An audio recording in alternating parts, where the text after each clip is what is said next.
রিমান্ডে প্রাপ্ত আসামিদেরকে ব্যাপক জিজ্ঞাসাবাদ সহ আমাদের তথ্য প্রযুক্তির সহায়তা সহ আমরা সন্দিগ্ধ আসামি তার পিতাকে থানায় জিজ্ঞাসাবাদ করলে সে ঘটনার বিস্তারিত বর্ণনা করে। সে বলেছে যে তার মেয়ের সামাজিকভাবে অসামাজিক কাজে লিপ্ত ছিল, এই কারণে এলাকার লোকজন সহ তাকে ভৎসনা করতো প্রায়, এবং তাকে এলাকা ছেড়ে যাওয়ার জন্য এলাকাবাসী বলেছিল যে তোমার মেয়ে এলাকার অসামাজিক কার্যক্রমে লিপ্ত আছে। তখন সে সিদ্ধান্ত নেয় যে এই মেয়ের জন্য আমার মানসম্মান নষ্ট হচ্ছে, তাকে দুনিয়া থেকে সরিয়ে দিতে পারলে তারা বেঁচে যাবে। এবং তারই ধারাবাহিকতায় তারা 25 তারিখে রাত আনুমানিক 8:30টার দিকে মেয়েকে নিয়ে জনৈক সুমনের বাসায় দিয়ে আসার জন্য রওনা করে। এবং বাসা থেকে রওনা হওয়ার 10-15 মিনিট পরে একটা সরিষা খেতে সে যাচ্ছিল, যাওয়ার পথে মেয়েটার সামনে ছিল এবং এই আশরাফ তার পিছনে ছিল।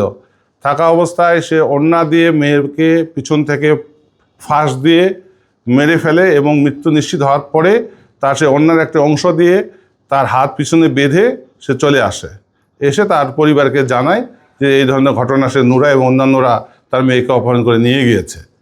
সে হত্যার দায় একাই স্বীকার করেছে, শুধু হত্যাকাণ্ডটা বাবা একাই ঘটিয়েছে বলে সে আদালতে জানিয়েছে। আমরা তাকে ব্যাপক জিজ্ঞাসাবাদ করি এবং জিজ্ঞাসাবাদে এক পর্যায়ে সে এই হত্যাকাণ্ডের সহিত নিজেকে জড়িয়ে আমাদের কাছে স্বীকারোক্তি প্রদান করে।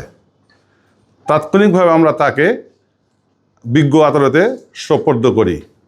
বিজ্ঞ আদালতে তাকে জিজ্ঞাসাবাদ করলে সে সেখানে ফৌজদারি কার্যবিধি 164 ধারা মোতাবেক নিজেকে জড়িয়ে এবং নিজে যে হত্যাকাণ্ড ঘটিয়েছে এ সংক্রান্তে জবানবন্দি প্রদান করে এবং তাকে আমরা বিজ্ঞ আদালত তাকে জেল হাজতে প্রেরণ করে।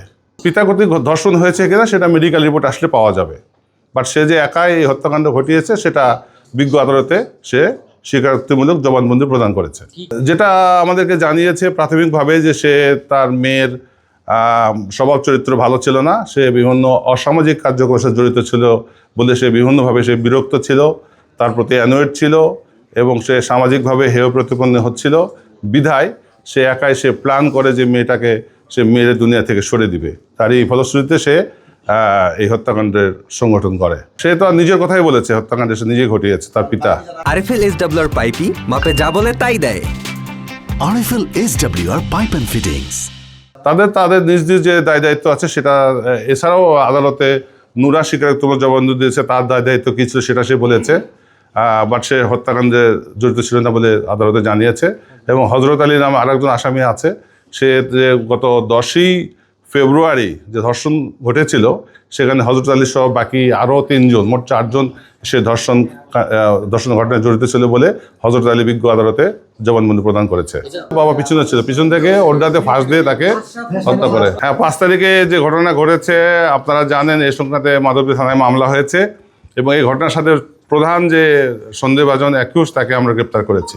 বাকি 3 জনকে গ্রেপ্তারের চেষ্টা অব্যাহত আছে। আশা করছি আমরা সংক্ষিপ্ত সময়ের মধ্যে বাকি 3 জনকে গ্রেপ্তার করতে পারবো।